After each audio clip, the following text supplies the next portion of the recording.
1974ஆம் ஆண்டு சென்னை அண்ணா சாலையில் இருக்கின்ற HMV ஆடியோ பதிவு நிலையத்திற்கு சகோதரர் வி நடராஜ முதலியார் அவர்கள் அங்கே வந்திருந்தார்கள். அவர்கள் அநேக பாடல்களை இசைத்தட்டில் பாடியவர்கள். நான் நடராஜ முதலியாருடைய பாடல்களை அதிகமாக கேட்கக்கூடியவன், அவருடைய தீவிர ரசிகர் என்பது குறிப்பிடத்தக்கது.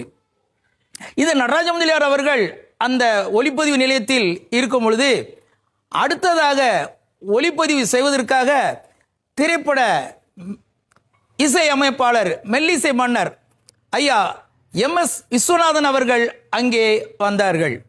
இதை பார்த்ததும் சுவிசேஷக சகோதரர் நடராஜ முதலியார் அவர்கள் உடனே அங்கிருந்து கிளம்புவதற்கான வேலையை ஆயத்தப்படுத்தினார்கள்.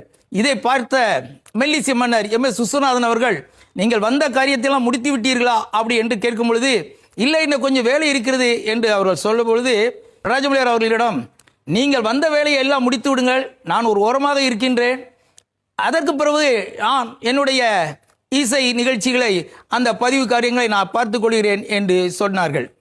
சகோதரர் நடராஜ முதலியார் அவர்களுக்கு உலக பிரசித்தி பெற்ற மிகவும் பிரபலமான ஒரு மெல்லிசை மன்னர் ஐயா MS விஸ்வநாதன் அவர்களை நம்ம காக்க வைத்து விட்டோமே என்று அவர் வருத்தப்பட்டாலும் அதன் பின்பு அவர்கள் சொன்னதினால் மற்ற காரியங்களை அவர் செய்தார்.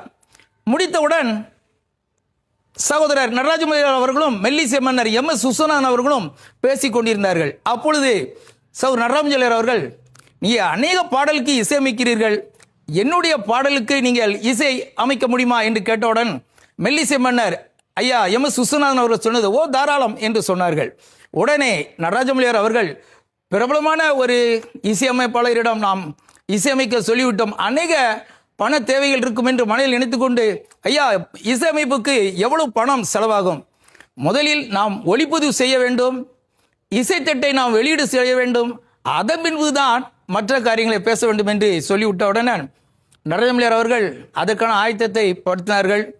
ஆயத்தமாகி அந்த HMV இசைத்தட்டில் 4 பாடல்களை ஐயா சுவிசேஷகர் வி நடராஜ முதலியார் அவர்கள் பாடினார்கள்.